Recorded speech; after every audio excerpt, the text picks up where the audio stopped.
ብሩክ ለደረሰበት ስኬት አመናችሁም አላመናችሁም ሀይሚ አለች።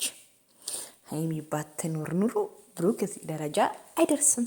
ቤተሰብ ትክክል ወይንስ ትክክል አይደለውም? ተናገሩ ማለት ነው። በጣም በጣም በጣም በጣም በጣም በጣም በጣም የእውነት እዚህ ነገር ላይ መመስገን ካለባት ራሱ ሀይሚ ናት። በጣም ትልቁን ፖይንት የወሰደችው ትልቁን ነገር ለብሩክ ህይወት መሳካት መቃናት። እሱም በእርግጥ ያኛውን እንትኗን ድካማዋን ስኬቷን አላጥላላምም ባለሟንንም አላሳጠምም። ለምን ተጣልተው እንኳን ኢቭን እሷ ስላለች ነው። ከዚህ ከቤት ጀርባ እሷ ስላለች ነው የጠራት። ለምን አንደኛ ሀይሚ ይሄን ነገር ማየት ስለምትፈልግ ነው እዛ ቦታ እንድትገኝ ያደረገው ማለት ነው። ለዛ ለዚህም ብሩክ መጨብጨብ አለበት ቤተሰብ ማለት ነው። ለምን በቃ ሀይሚ ማለት ለብሩክ ስኬቱ ናት። በቃ ጀግና ናት። ለምን ሀይሚ ባትኖር ኖሮ ብሩክ ሚዲያ ላይ መቶ ተቀባይነት ራሱ አያገኝም ስላችሁ እንደ ሀይሚ ሊወደድ የሚችል ሰው ራሱ የሚያመጣ ራሱ አይመስለኝም። ሀይሚ በቃ ምን ብዬ ልንገራችሁ፣ ብልህ ናት፣ አስተዋይ ናት፣ የልጅ ቅመም ናት። በቃ የኔ ፍቅር ነገር ናት እና የእውነት ብስማ እኔ እንዴት ደስ እንዳለኝ ማለት ነው። በቃ አለቀ አለ አይደለ?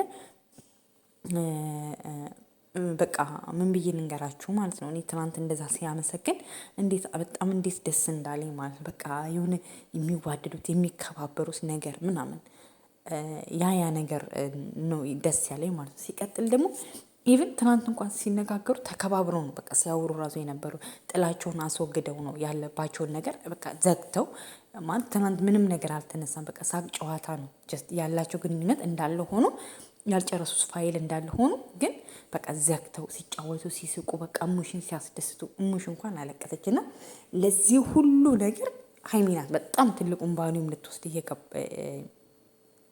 የምችለው ማለት ነውና ቤተሰብ እናታችሁ በእኔ ስም ሀይሚን እየገባችሁ ሀይሚ ጀግና ሀይሚ ጀግና ሀይሚ ጀግና ነሽ የብሩክ ጀግና በቃ ምንድን ነበር የሚባለው ከብዙ ወንዶች ጀርባ ከእያንዳንዱ ወንዶች ጀርባ ስኬትማ ሴት ነው ያለችው በቃ የሚባል ተረት አለ። ግን ተረቱን ረሳሁት። አባባል አለ ማለት ብዙ ጊዜ ከወንዶች ጀርባ አንድ ሴት ልጅ ስኬታማ ሴት አለች ማለት አንድ የዛን ያህልም ደግሞ አንዳንድ ሴቶች የወንዶችን ስኬት የማይፈልጉ የወንዶችን ማደግ የማይፈልጉ አለ። እንደ ሀይሚ አይነቱ ደግሞ ስኬት በስኬት ላይ ያስቀምጥላቸዋል። በዚህ አመት ብቻ ራሱ ምንድን ነው ያደረገው? መኪና ገዛ፣ ከዛ ቤት ገዛ፣ ለሚስቱም ለእናቱም ገዛ። በቃ ይሄ ልጅ ይህቺ ልጅ ታዲያ አይደለም መመስገን ዳይመንድ መሸለም አይገባትም ሀይሚ የእውነት ለመናገር ማለት ነው። በተቻላቸው አቅም 3000 እናስገባ 300